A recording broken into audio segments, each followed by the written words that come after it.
Hello friends, welcome to DU class. આજે આપણે આ વિડીયોમાં ધોરણ 7 ગુજરાતી સ્વ અધ્યયન પોથી એમાં દ્વિતીય સત્રથી આપણે શરૂઆત કરીશું, જેમાં પહેલો પાઠ છે અખબારી નોંધ. તો એના આપણે પ્રશ્નોના જવાબની ચર્ચા કરીશું. તો અહીં આપણે પહેલો પ્રશ્ન જોઈએ. તમે પત્રકાર છો અને તમારે તમારા ગામના સરપંચનો ઇન્ટરવ્યૂ લેવાનો છે, તો તમે કેવા પ્રશ્નો પૂછશો? તો અખબારી નોંધ એ પાઠ તમે ભણી ગયા છો અને એનો વિડીયો પણ તમે આ ચેનલમાં જોઈ શકો છો. તો એમાં પણ આપણે ચર્ચા કરી ગયા છીએ કે આપણે જ્યારે કોઈનો ઇન્ટરવ્યૂ લેવાનો હોય તો કેવા પ્રશ્નો પૂછીશું. અહીંયા આપણને સરપંચનો ઇન્ટરવ્યૂ લેવાનો છે તો આપણે પ્રશ્ન પૂછીશું કે તમને સરપંચ બનવા માટે પ્રેરણા ક્યાંથી મળી? તમે સરપંચ બન્યા પહેલાં કયો વ્યવસાય કરતા હતા? તમે કોઈ વ્યવસાય કરતા હોય, ખેતીનો કે ગમે તે. તમને અન્ય કયા વિષયોમાં રસ છે? તમારા ગામની પ્રગતિ માટે કયા પગલાં લેશો? તો તમે સરપંચ બન્યા છો, અત્યારે તમારે ગામની તમારે હવે પ્રગતિ કરશો તો એના માટે તમે કયા કયા પ્રયત્નો કરશો? અત્યારે ઓમિક્રોન મહામારીથી ગામને કઈ રીતે સુરક્ષિત બનાવશો? તમારા બાળકોનું શિક્ષણ ન બગડે, એટલે કે ગામના બાળકોનું શિક્ષણ ન બગડે તે માટે કેવા પગલાં લેશો? કારણ કે શાળાઓ બંધ થઈ ગઈ છે, તો હવે બાળકોનું શિક્ષણ ન બગડે એ માટે તમે બીજા કયા પગલાં લેશો? ગામના લોકો પાસેથી તમને કેવી અપેક્ષા છે? તમે સરપંચ ન હોત તો બીજું શું બનવા ઈચ્છતા? તો આવા પ્રશ્નો તમે પૂછી શકો છો.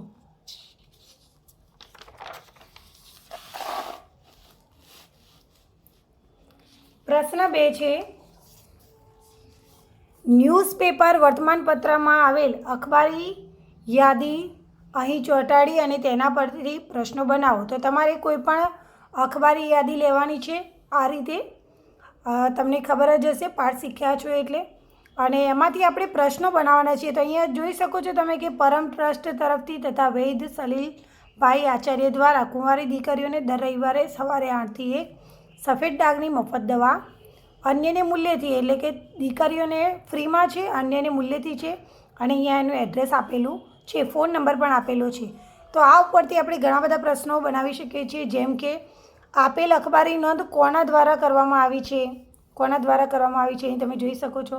સફેદ ડાઘની દવા માટે કેટલું મૂલ્ય ચૂકવવાનું રહેશે?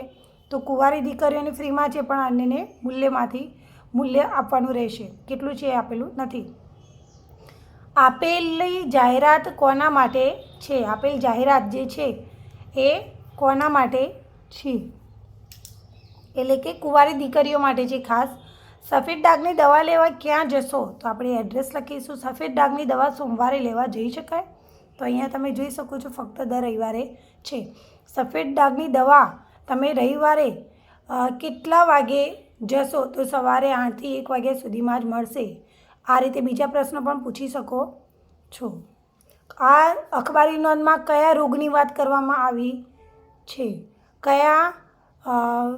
કઈ જગ્યાએ તમને આ સફેદ ડાઘની દવા મળશે? તો એ રીતે બીજી તમે અન્ય પ્રશ્નો પણ બનાવી શકો છો. તમારે અહીંયા આ રીતે કોઈ પણ બીજું અખબારી યાદી ચોંટાડી અને એ પરથી આ રીતે પ્રશ્નો બનાવવાનો પ્રયત્ન કરવાનો રહેશે.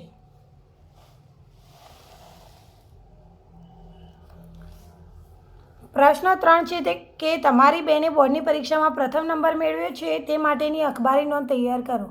અખબારી નોંધ એટલે કે તમારે છાપામાં છપાવવું છે તો તમે કઈ રીતે આપશો? છાપાવાળાને આપણે લખીને આપવું પડે કે આ રીતે છાપવાનું છે, તો એ આપણે શું લખીને આપીશું? તો વિનય મંદિર વિદ્યાલય પાલનપુર ખાતે કુમારી ખુશીબેન સાહિલભાઈ સોલંકીએ ધોરણ 10ની બોર્ડની પરીક્ષામાં પ્રથમ નંબર મેળવેલ છે. તેમની આ ઉત્તમ સિદ્ધિ બદલ તેમને ખૂબ ખૂબ અભિનંદન. જીવનમાં હંમેશા દરેક ક્ષેત્રમાં પ્રગતિ કરતા રહે તેવા તેમના ભાઈના આશીર્વાદ છે. કારણ કે અહીંયા બહેને બોર્ડની પરીક્ષામાં, એટલે અહીંયા એક ભાઈ અખબારી નોંધ લખાવે છે, તો એ પણ આ રીતે લખાવી શકે છે. તો આ રીતે તમે અખબારી નોંધ છે એ લખી શકો છો. ખૂબ જ સરળ છે.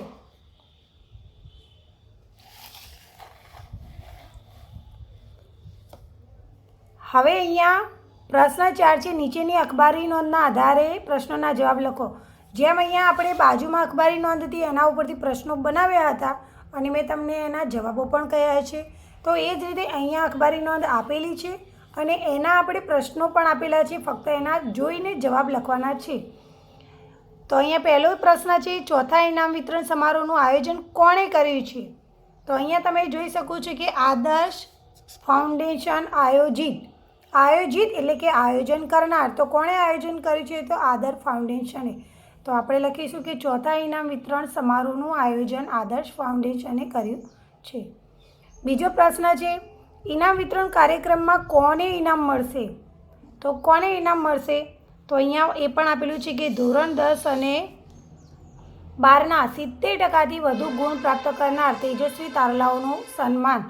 તો ઇનામ વિતરણ કાર્યક્રમમાં ધોરણ 10 અને 12ના 70%થી વધુ ગુણ પ્રાપ્ત કરનાર તેજસ્વી વિદ્યાર્થીઓને ઇનામ મળશે.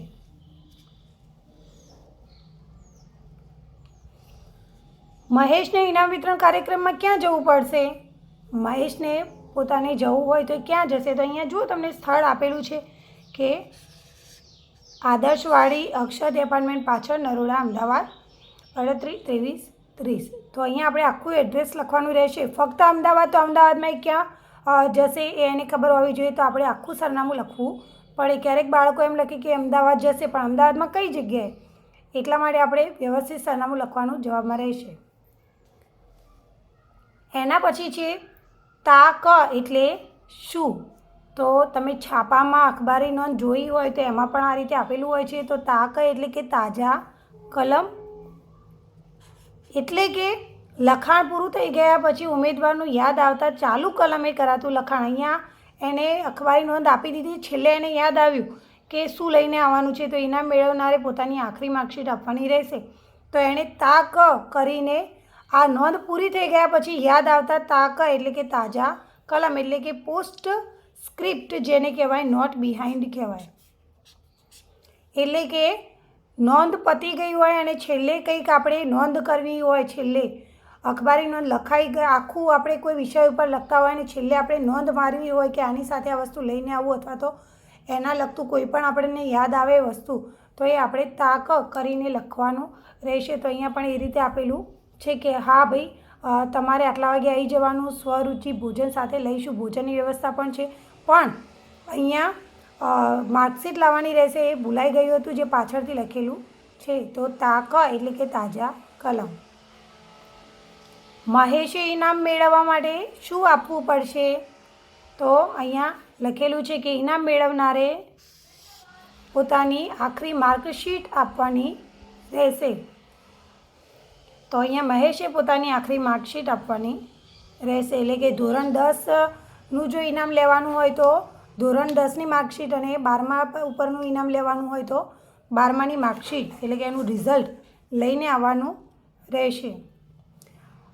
તો અહીં આપણે જે 5 પ્રશ્નો છે એના જવાબ આપણે આપી ચૂક્યા છીએ. આ ઉપરાંત તમે બીજા પ્રશ્નો પણ પૂછ્યા હોય તો તમે એનો જવાબ આપી શકો છો. જેમ કે અહીંયા જે ચોથો ઇનામ વિતરણ છે તો ત્યાં ભોજનની વ્યવસ્થા કરેલ છે કે નહીં? તો અહીંયા જો આપેલું છે કે સ્વરુચિ ભોજન સાથે લઈશું, તો ભોજનની વ્યવસ્થા છે. પછી તમારે ક્યાં જવાનું છે? તો અહીંયા આવશે. અને ક્યારે જવાનું છે? તો સાંજે 4 કલાકે. તમે સવારે 4 વાગે જાઓ તો તમને કશું કોઈ વ્યક્તિ ત્યાં જોવા મળે નહીં, કારણ કે સમય છે સાંજે 4 કલાકે. તો આ રીતે આપણે બીજા પ્રશ્નો પણ પૂછી શકીએ છીએ, અને પૂછ્યા હોય તો એનો જવાબ પણ આપી શકીએ છીએ. એ પણ આપણે ખાસ શીખીશું અને ધ્યાનમાં રાખીશું. પ્રશ્ન 5, શું, ક્યાં, ક્યારે, શા માટે, કોણ, કેવી રીતે આ શબ્દોનો ઉપયોગ કરી અને પ્રશ્ન બનાવો અને તેના જવાબ લખો. પ્રશ્ન પણ બનાવવાનો છે અને આપણે જવાબ પણ લખવાનો છે. તો શું ઉપરથી આપણે ઘણા બધા પ્રશ્નો બનાવી શકીએ છીએ. અહીંયા છે તમે શું વાંચી રહ્યા છો, તમે શું કરી રહ્યા છો, તમે શું વાંચ્યું, તમે શું લખ્યું, બરાબર. તો આ રીતે તમે ઘણા બધા પ્રશ્નો બનાવી શકો છો અને એનો જવાબ પણ આ રીતે આપી શકો છો. જેમ કે અહીંયા હું છાપું વાંચી રહ્યો છું, અથવા તો હું પુસ્તક વાંચી રહ્યો છું. પ્રશ્ન પણ તમે જાતે બનાવવાનો છે અને જવાબ પણ જાતે જ લખવાનો છે. ક્યાં? તો તમે ક્યાં ગયા હતા? હું પાલનપુર ગયો હતો. અહીંયા શા માટે? તો તમે પાલનપુર શા માટે ગયા હતા? તો હું પાલનપુર ભણવા માટે ગયો હતો. પછી અહીંયા આપણે ક્યારે પરથી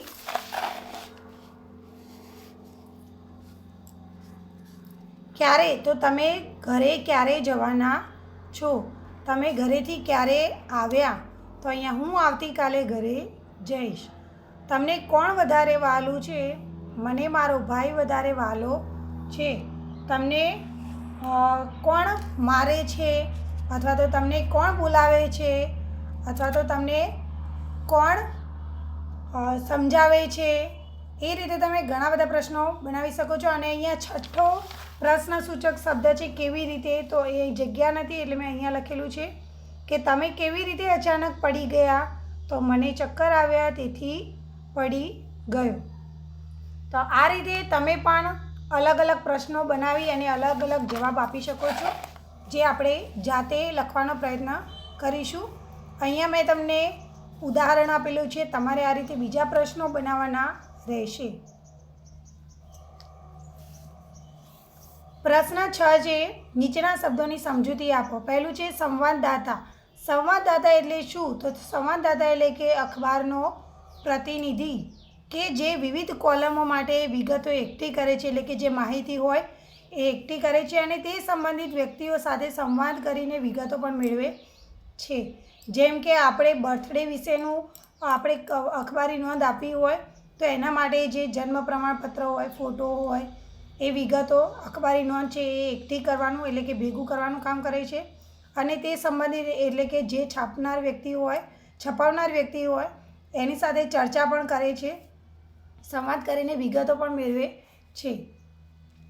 દૈનિક એટલે કે દરરોજ પ્રગટ થતું સમાચાર પત્ર. માસિક તો દર મહિને પ્રગટ થતું સમાચાર પત્ર. પખવાડી તો દર 15 દિવસે પ્રગટ થતું સમાચાર પત્ર. અઠવાડી તો ભાઈ દર અઠવાડિયે એટલે કે દર 7 દિવસે પ્રગટ થતું સમાચાર પત્ર. તો એ પણ આપણે આ પાઠનો જે સ્વાધ્યાય છે એમાં જોઈ ગયા છીએ. પ્રતિનિધિ. પ્રતિનિધિ એટલે કે આગેવાન. મુખ્ય સંચાલક એટલે કે મુખ્ય સંચાલન કરનાર, ડેલિગેટ ઇંગ્લિશમાં જે આપણે કહીએ છીએ, અને એનો અર્થ થાય કે એકની અવેજીમાં મુકાતો બીજો માણસ કે પદાર્થ. એટલે કે જે ટ્રસ્ટી હોય, જે મુખ્ય વ્યક્તિ હોય એની અવેજીમાં જે કામ કરનાર વ્યક્તિ હોય, જે બધું સંચાલન કરનાર હોય એને આપણે પ્રતિનિધિ કહીશું. જાહેર નિવિદા તો સરકાર કે પબ્લિક સેક્ટર દ્વારા કોઈ કામ કે વસ્તુના અંદાજિત ખર્ચ માટેના ટેન્ડર મેળવવા કરાતી જાહેરાત, જે તમે સ્વાધ્યાયમાં જોઈ ગયા છો. હવે પ્રશ્ન 7 છે કે શાળામાં ઉજવાયેલ પુસ્તક દિનની ઉજવણીની પ્રેસ નોટ એટલે કે અખબારી નોંધ તૈયાર કરો અને શીર્ષક પણ આપો. તો વાલિંડા પ્રાથમિક શાળામાં પુસ્તક દિનની ઉજવણી કરવામાં આવી, તો અહીંયા તમારે આ વાંચન કરી લેવાનું રહેશે. હવે આપણે અખબારી નોંધ તૈયાર કરવાની છે, જે આપણે શીખી ગયા છીએ. તો અહીંયા આપણે જોઈશું અખબારી નોંધ. અહીંયા શીર્ષક આપણે પુસ્તક દિનની ઉજવણી બાબત છે, તો પુસ્તક દિનની ઉજવણી તારીખ મારીશું, જે તારીખે તમે તંત્રીને પત્ર લખો છો. અહીંયા સરનામું પણ લખી શકો છો, પરંતુ આપણે અહીંયા સરનામું લખીશું. પ્રતિ માનનીય તંત્રી શ્રી, ગુજરાત સમાચાર, શ્રેયાંશ શાંતિલાલ શાહ, વુડા બિલ્ડિંગની બાજુમાં, લાયન સર્કલ પાસે, કારેલીબાગ, વડોદરા 18. તો આ એડ્રેસ તમે જે છાપવું હોય એ છાપામાં જ જોઈ શકો છો. હવે અહીંયા આપણે પત્ર લખવાનું છે કે આ સાથે મોકલેલ સમાચાર નોંધ આપના લોકપ્રિય સમાચાર પત્રની સમાચાર નોંધ કોલમમાં તારીખ 10/1/22ના રોજ પ્રકાશિત કરી આભારી કરશો જી. સન્માન સહિત આપનો વિશ્વાસુ સાહિલ એસ પટેલ. તો અહીંયા 9 તારીખે તમારે પત્ર લખો છો, તો બીજા દિવસે એની જે છાપવાનું હોય બીજા દિવસે છપાય, એના દિવસે તો તમે મોકલી અને છપાવી શકો નહીં, કારણ કે એની જાણ તમારે અગાઉ કરવી પડે. એટલા માટે અહીંયા આપણે તારીખ 10 લખીશું. હવે એની સાથે બિડાણ પણ તમારે આપવું પડે. તો બિડાણ અખબારી નોંધ જે તમારે છાપામાં છપાવવાનું છે. હવે અહીંયા તમને આપેલું છે કે પુસ્તક દિનની ઉજવણી જેમાં 6 થી 8ના વિદ્યાર્થીઓ ભાગ લીધો. સૌપ્રથમ ધોરણ 8ના વિદ્યાર્થીઓ વાંચેલા પુસ્તકોની સમીક્ષા કરી. ત્યારબાદ ધોરણ 6 થી 8ના વિદ્યાર્થીઓ શાળા પુસ્તકાલયની મુલાકાત લઈ પુસ્તકોનું વર્ગીકરણ કર્યું. તો અહીંયા જે તમને નોંધ આપેલી છે એમાંથી આપણે જે એનો સાર છે, જે અર્થ છે, એટલે કે જે જરૂરી વસ્તુઓ છે એટલું જ આપણે અખબારી નોંધમાં છપાવીશું. વારે ઘડીએ એકના એક વાક્યને ગોળ ગોળ કરીને અહીંયા આપવાનું નથી. તો સ્પષ્ટ શબ્દોમાં આપણે અહીંયા અખબારી નોંધ લખીશું. તો અહીંયા વાલિંડા પ્રાથમિક શાળામાં પુસ્તક દિનની ઉજવણી કરવામાં આવી, જેમાં ધોરણ 6 થી 8ના વિદ્યાર્થીઓએ વાંચેલા પુસ્તકોની સમીક્ષા કરી હતી. બધાએ જ કરી હતી, જેનું સંચાલન પણ ધોરણ 8ના વિદ્યાર્થીઓએ કર્યું હતું. અને દરેક વિદ્યાર્થીએ નિયમિત પુસ્તક વાંચનનો સંકલ્પ પણ લીધો હતો. કયો સંકલ્પ લીધો હતો એ પણ આપણે ખાસ લખીશું. બીજું અન્ય કોઈ માહિતી આપણને આપેલી નથી, એટલે આપણે જે માહિતી આપેલી છે એમાંથી જરૂરી માહિતી આપણે આ રીતે અખબારી નોંધમાં લખીશું. તો આ રીતે આપણે ધ્યાનમાં રાખીશું.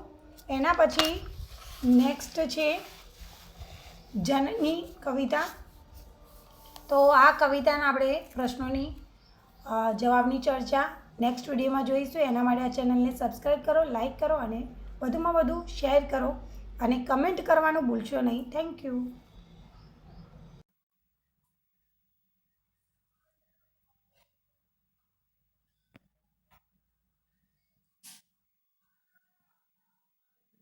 Thank you.